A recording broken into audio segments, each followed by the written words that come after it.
Hello दोस्तों, इस lockdown में टोटल 5 चैप्टर केमिस्ट्री के कंप्लीट हो चुके हैं।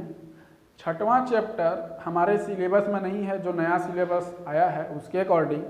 और उसके पश्चात जो 7वां चैप्टर है पी ब्लॉक का तत्व। ये हमारे सिलेबस में है और बहुत ही लंबा चैप्टर है। तो आज हम लोग पी ब्लॉक का तत्व हम लोग स्टार्ट करेंगे। पी ब्लॉक के तत्व में हम नाइट्रोजन परिवार स्टार्ट करेंगे। ठीक है, नाइट्रोजन परिवार, क्योंकि 11वीं में हमने 2 परिवार पढ़े थे, बोरान फैमिली और कार्बन फैमिली पढ़ चुका था 11वीं में। अब हमारे जो सिलेबस में है 12वीं के सिलेबस में नाइट्रोजन परिवार, ऑक्सीजन परिवार, हेलोजन परिवार और अक्री गैस परिवार, टोटल 4 फैमिली है। चारों के चारों फैमिली के बारे में पढ़ना है। तो आज हम लोग पढ़ेंगे नाइट्रोजन परिवार। और नाइट्रोजन परिवार तो आप जानते ही हैं, ठीक है।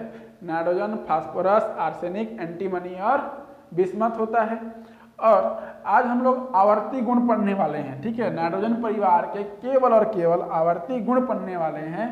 और ये आवर्ती गुण मैंने यहाँ पे लिख दिया है। गलनांक एवं क्वथनांक डिस्कस करेंगे, प्राप्ति स्थान डिस्कस करेंगे, परमाणु त्रिज्या, आयनिक त्रिज्या, धात्विक गुण, ये सारे इसके पॉइंट आज हम लोग डिस्कस करने वाले हैं। ठीक है, तो मेरा नाम है मनीष प्रधान और आप देख रहे हैं केमिस्ट्री अड्डा चैनल को। और साथ ही साथ इसके डिस्क्रिप्शन बॉक्स में जो भी पढ़ाऊंगा आज उसके सारे नोट्स भी आप लोग डाउनलोड कर सकते हैं। तो चलिए स्टार्ट करते हैं। नाइट्रोजन परिवार में आता है नाइट्रोजन, फास्फोरस, आर्सेनिक, एंटीमनी और बिस्मथ। सबसे पहले हम लोग देख लेते हैं प्राप्ति स्थान के बारे में। ठीक है, प्राप्ति स्थान सबसे पहले देखते हैं। तो प्राप्ति स्थान जो होता है, जब नाइट्रोजन की मैं बात करूं, जानते हैं ये जो होता है मुक्त और संयुक्त दोनों अवस्था में पाया जाता है। ये जो होता है वायुमंडल में मुक्त अवस्था में पाया जाता है। इसके अलावा ये इसके यौगिकों के रूप में भी पाए जाते हैं। ठीक है, यौगिकों के रूप में जैसे आपका यूरिया हो गया, NH2CO, NH2, ठीक है, पोटेशियम नाइट्रेट, सोडियम नाइट्रेट, इस प्रकार से जो होता है ये इसके यौगिकों के रूप में पाए जाते हैं नाइट्रोजन।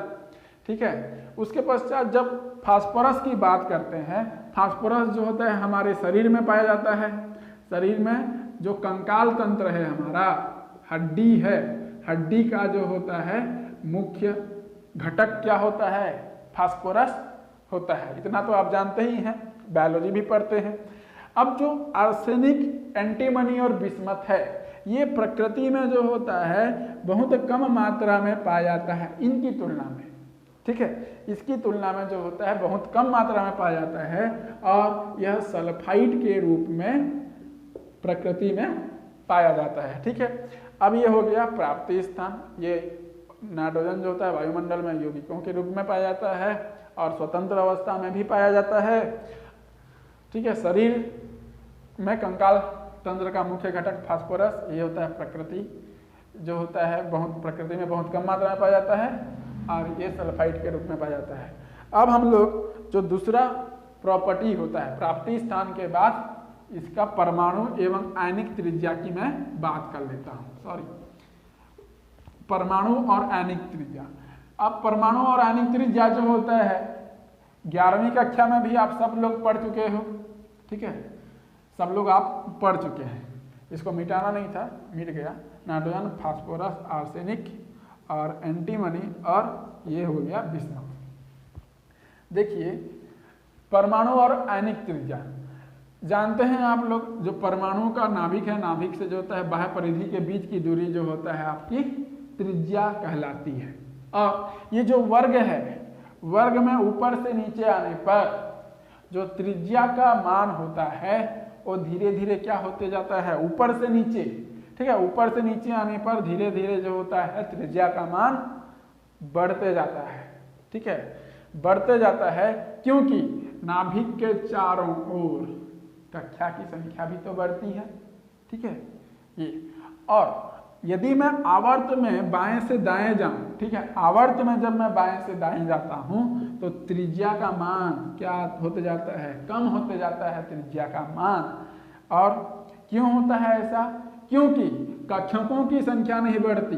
ठीक है, कक्षकों की संख्या में अपरिवर्तित रहती है, ठीक है, अपरिवर्तित रहती है, लेकिन जो इलेक्ट्रॉन है वो इलेक्ट्रॉन का मान जो होता है लगातार बढ़ते जाता है, ठीक है, और नाभिकीय आकर्षण भी बढ़ते जाता है, जिसके कारण उसकी त्रिज्या का मान बाएं से दाएं जाने पर कम होती है।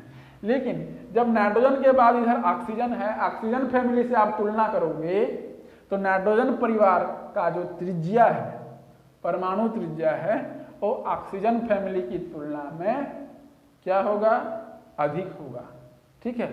इस प्रकार से ये परमाणु एवं आयनिक त्रिज्या हो गई। अब हम लोग देखते हैं धात्विक गुण।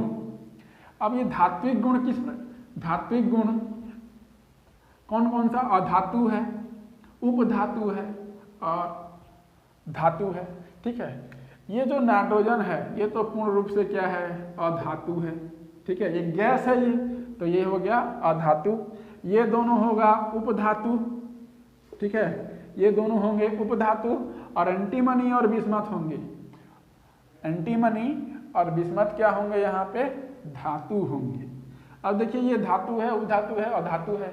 जब मैं चालकता की बात करूंगा तो क्या होगा, जो धातु है इसकी चालकता तो पाई जाएगी, और ये जो है अर्धचालक होगा, ठीक है, अर्धचालक होने वाला है, और जो अधातु है चालकता गुण इसमें नहीं पाया जाएगा, ठीक है, गैस है ये, ठीक है। तो ये हो गया चालकता का गुण, धात्विक गुण हो गया। अब हम लोग देखने वाले हैं इलेक्ट्रॉनिक विन्यास और ऑक्सीकरण अवस्था। ये दोनों जो होता है महत्वपूर्ण गुण होता है इलेक्ट्रॉनिक विन्यास और ऑक्सीकरण अवस्था। तो सबसे पहला है नाइट्रोजन। नाइट्रोजन का जो होता है 7 होता है, ठीक है, नाइट्रोजन का इलेक्ट्रॉनिक विन्यास होता है 7 परमाणु क्रमांक, इसका 15, इसका 33, ठीक है, इसका जो होता है 33, और एंटीमनी का कितना हो जाएगा, ठीक है, 51, और इसका 83 होता है, 51 और इसका होता है 83।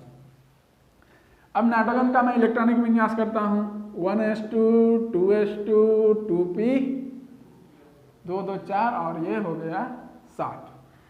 देखिए 2s2 2p3। फास्फोरस का लास्ट में इलेक्ट्रॉनिक विन्यास कितना हो जाएगा, 3s2 3p3। आर्सेनिक का हो जाएगा 4s2 4p3 होने वाला है, और एंटीमनी का 5s2 5p3 होगा, और बिस्मथ का 5 के बाद 6s2 और 6p3, मतलब केवल और केवल s2p3 s2p3 सब में आएगा। देखिए केवल ऊपर से नीचे जैसे इलेक्ट्रॉनिक विन्यास किए हैं, केवल मुख्य क्वांटम संख्या के मान में परिवर्तन आया है, मतलब बढ़ते गया है। यह है इलेक्ट्रॉनिक विन्यास का ट्रिक। अब इलेक्ट्रॉनिक विन्यास हमें पता हो गया, जब इलेक्ट्रॉनिक विन्यास हमें पता हो गया तो हम ऑक्सीकरण अवस्था देखते हैं कि इसकी ऑक्सीकरण अवस्था किस प्रकार से प्रदर्शित होती है। देखिए पी ब्लॉक के तत्व परिवर्ती ऑक्सीकरण अवस्था प्रदर्शित करते हैं। तो देखिए ये मैक्सिमम जो होता है +5 ऑक्सीकरण अवस्था प्रदर्शित करता है, और ये जो बिस्मथ है यह +3 ऑक्सीकरण अवस्था प्रदर्शित करता है। मतलब ऊपर से नीचे आने पर +3 ऑक्सीकरण अवस्था स्थायी होते जाता है, ठीक है, +3 ऑक्सीकरण अवस्था स्थायी होते जाता है, और ऊपर में +5 ऑक्सीकरण अवस्था स्थायी होता है। क्यों? इनर्ट पेयर इफेक्ट बोलते हैं इसको, अक्रिय युग्म प्रभाव, ठीक है, इनर्ट पेयर इफेक्ट, अक्रिय युग्म प्रभाव। अब अक्रिय युग्म प्रभाव में क्या होता है, देखिए यहाँ +5 ऑक्सीकरण अवस्था क्यों प्रदर्शित होगा, क्योंकि टोटल बाह्य कोश में 5 इलेक्ट्रॉन हैं, और पांचों के पांचों इलेक्ट्रॉन बाहर निकल सकते हैं। बाहर निकल जाएंगे तो +5 ऑक्सीकरण अवस्था प्रदर्शित होता है। लेकिन जैसे जैसे हम ऊपर से नीचे आएंगे, नाइट्रोजन, फास्फोरस, आर्सेनिक, बिस्मथ की ओर आएंगे, वैसे वैसे केवल और केवल 3 इलेक्ट्रॉन निकलेगा। ये अंदर का जो 2 इलेक्ट्रॉन दिख रहा है ना, वो बाहर निकलने वाला नहीं है। इसीलिए ऊपर से नीचे आएंगे तो +3 ऑक्सीकरण अवस्था प्रदर्शित होती है। लेकिन क्वेश्चन इस प्रकार से नहीं आता भैया। अब क्वेश्चन किस प्रकार से पूछ सकता है, यहाँ पे इनर्ट पेयर इफेक्ट से, घुमा के प्रश्न भी पूछ सकता है आपको। तो किस प्रकार से आपको प्रश्न पूछ सकता है, देखिए स्थायित्व बताइए, ठीक है। स्थायित्व निम्नलिखित आयनों में स्थायित्व बताइए। आपको स्थायित्व किसमें किसमें बताना है, बिस्मथ 3+, एंटीमनी 3+, आर्सेनिक 3+, फास्फोरस 3+ और नाइट्रोजन 3+। इस प्रकार से आपको क्वेश्चन दे देगा, बताइए बिस्मथ, एंटीमनी, आर्सेनिक, फास्फोरस और नाइट्रोजन 3+ में कौन सबसे अधिक स्थायी है। तो आपको क्या देखना है भैया, इसका ऑक्सीकरण अवस्था। ऑक्सीकरण अवस्था है यहाँ पे +3 सभी में। अब हम लोग पढ़े हैं कि +3 ऑक्सीकरण अवस्था बिस्मथ की सबसे अधिक होती है, मतलब ऊपर से नीचे आने पर +3 ऑक्सीकरण अवस्था स्थायी होती जाती है। तो सबसे अधिक स्थायित्व कौन होगा, बिस्मथ 3+, एंटीमनी 3+, आर्सेनिक 3+, फास्फोरस 3+ और फिर लास्ट में नाइट्रोजन 3+। एक कॉन्सेप्ट यहाँ से और भी आता है, जब स्थायित्व का क्रम आप जानेंगे तो क्रियाशीलता का क्रम भी तो आपको पूछ सकता है। क्रियाशीलता बताइए, और आप लोग जानते हैं जो क्रियाशीलता है जस्ट ओपोजिट होता है। तो क्रियाशीलता का क्रम क्या हो जाएगा, क्रियाशीलता स्थायित्व का ओपोजिट होता है।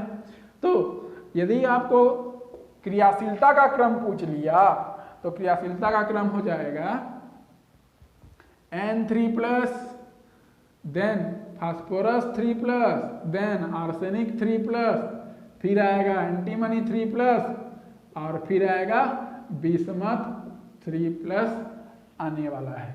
तो ये हो गया क्रियाशीलता और स्थायित्व। यहाँ पे एक प्रश्न आपको ये और भी पूछ सकता है, +3 के जगह क्या दे दे आपको, +5 दे दे, ठीक है। +3 के जगह आपको +5 भी दे सकता है और पूछ सकता है कि बताइए स्थायित्व का क्रम क्या होगा और क्रियाशीलता का क्रम क्या होने वाला है। तो आपका उत्तर क्या होगा, मान लीजिए स्थायित्व क्रम इसमें दे दिया, बिस्मथ 5+ दे दिया, एंटीमनी 5+ दिया, आर्सेनिक 5+ दे दिया, फास्फोरस 5+ और नाइट्रोजन 5+ दे दिया। तो स्थायित्व का क्रम कौन होगा। अब देखिए क्वेश्चन उल्टा हो गया, नाइट्रोजन में +5 ऑक्सीकरण अवस्था स्थायी होती है, तो नाइट्रोजन 5+ सबसे अधिक स्थायी होगा, ठीक है। तो यहाँ पे जो स्थायित्व का क्रम होगा इस प्रकार से, नाइट्रोजन +5 अधिक स्थायी और ये सबसे कम स्थायी हो जाएगा। उसी प्रकार से क्रियाशीलता का क्रम यदि पूछ लिया, रिएक्टिविटी ऑर्डर आपको पूछ लिया, तो क्रियाशीलता देखिए स्थायित्व का उल्टा।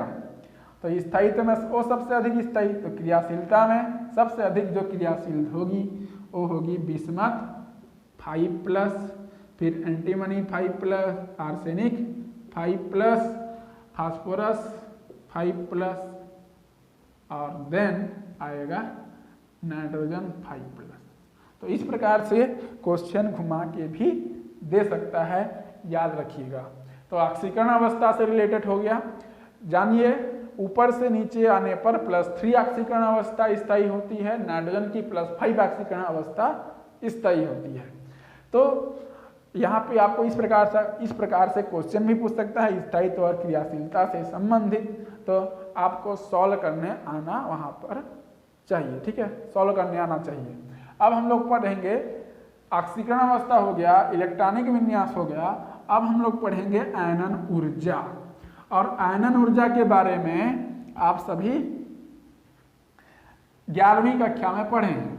सबसे पहले तो आयनन ऊर्जा किसे कहते हैं, ठीक है, आयनन ऊर्जा किसे कहते हैं, सबसे पहला प्रश्न आता है। तो आप बताएंगे कि कोई भी गैसीय विलगित परमाणु होता है, उसके बाह्यतम कोश से एक इलेक्ट्रॉन निकालने के लिए जितनी ऊर्जा की आवश्यकता होती है वह उसकी आयनन ऊर्जा कहलाती है। गैसीय विलगित परमाणु है, बाह्यतम कोश का इलेक्ट्रॉन है, इलेक्ट्रॉन को बाहर निकालने के लिए जितनी ऊर्जा की आवश्यकता होती है वही उसकी आयनन ऊर्जा कहलाती है। क्लियर है।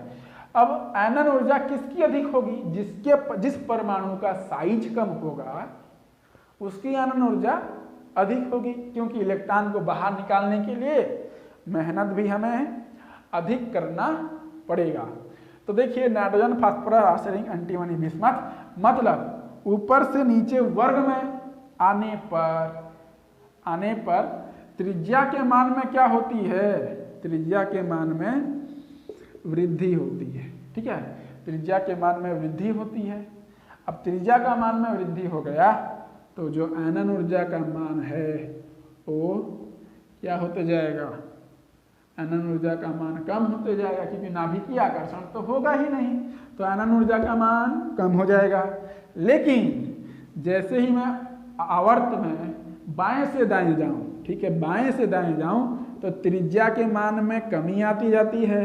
अब जब त्रिज्या के मान में कमी आएगी तो जो आयनन एंथैल्पी है, ठीक है, आयनन ऊर्जा है, उस आयनन ऊर्जा का मान में भी क्या होगी, वृद्धि होगी। ठीक है, जब मैं ऑक्सीजन फैमिली से तुलना करूं नाइट्रोजन परिवार का आयनन ऊर्जा के रेस्पेक्ट में, तो ऑक्सीजन फैमिली का देखो नाइट्रोजन के बाद आता है तो उसकी त्रिज्या तो कम है ऑक्सीजन फैमिली का, तो इसकी आयनन ऊर्जा, ऑक्सीजन फैमिली की आयनन ऊर्जा भी इसकी तुलना में कम अधिक होगा। ठीक है, आयनन ऊर्जा का मान यहाँ पे अधिक होगा ऑक्सीजन फैमिली का। विद्युत ऋणात्मकता यहाँ पे आया है, विद्युत ऋणात्मकता। विद्युत ऋणात्मकता जानते हैं इलेक्ट्रॉन को खींचने का पावर, और खींचने का पावर किस में अधिक रहेगा, जिसकी त्रिज्या कम होगी। ठीक है, जिसकी त्रिज्या कम होगी, परमाणु का आकार कम होगा, उसमें नाभिकीय आवेश अधिक होगा, तो नाभिकीय आवेश जब अधिक रहेगा तो विद्युत ऋणात्मकता का मान भी अधिक होगा। तो नाइट्रोजन फैमिली में देख लो ऊपर से नीचे आने पर क्या होगा, विद्युत ऋणात्मकता का मान, त्रिज्या बढ़ रही है, जब त्रिज्या बढ़ रही है तो विद्युत ऋणात्मकता कम होगा। और ऊपर बाएं से दाएं जब जाएंगे तो बाएं से दाएं जाने पर विद्युत ऋणात्मकता के मान में वृद्धि होती जाती है। इसीलिए तो इधर फ्लोरीन, क्लोरीन, ब्रोमीन और आयोडीन होता है, जो जिसमें इलेक्ट्रॉन को खींचने का पावर अधिक रहता है, क्योंकि इधर की तुलना में इन सारे जो परमाणु है उसका आकार कम होता है। आकार कम है मतलब नाभिकीय आवेश अधिक है, और जब नाभिकीय आवेश अधिक है तो विद्युत ऋणात्मकता का मान में वृद्धि होना जरूरी है उसमें। ठीक है, अब हम लोग देखते हैं हाइड्राइड। नाइट्रोजन परिवार में हाइड्राइड देखने वाले हैं। तो आप लोग एक अमोनिया का स्ट्रक्चर देखे होंगे, 11वीं में भी पढ़े हैं, यहाँ पे भी हम लोग पढ़ेंगे अमोनिया। तो ये जनरली MH3 प्रकार का हाइड्राइड बनाते हैं। ठीक है, MH3 मतलब M मतलब ये सारे के सारे परमाणु यहाँ पे आएंगे, NH3, PH3, AFH3, antimony H3, SbH3, BiH3, इस प्रकार का ये हाइड्राइड बनाते हैं। तो हम लोग देखने वाले हैं हाइड्राइड। तो ये MH3 प्रकार का हाइड्राइड बनाएंगे, मतलब NH3 बनाएगा अमोनिया, फिर आएगा यहाँ पे फास्फीन PH3, ASH3, ये भी H3 और बिस्मथ का H3। MH3 प्रकार का ये हाइड्राइड बनाते हैं।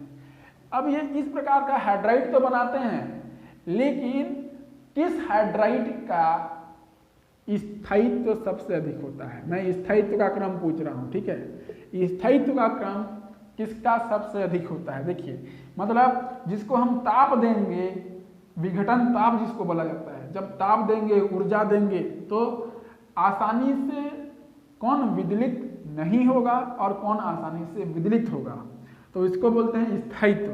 तो स्थायित्व का क्रम क्या हो जाएगा? NH3 सबसे अधिक स्थायी होती है, फिर आता है PH3 फास्फीन, आर्सीन, ASH3, ये एंटीमनी, और ये हो जाता है बिस्मथ। तो सबसे अधिक कौन स्थायी? अमोनिया सबसे अधिक स्थायी होता है, और ये सबसे कम स्थायी, इसका स्थायित्व जो होता है सबसे कम होता है। अब ये हमें स्थायित्व का क्रम तो हम जान गए। यहां से आपको प्रश्न ये भी पूछ सकता है कि अपचायक गुण बताओ। अपचायक गुण मतलब जो दूसरे को अपचयित करे और स्वयं ऑक्सीकृत हो, उसको हम लोग बोलेंगे अपचायक गुण।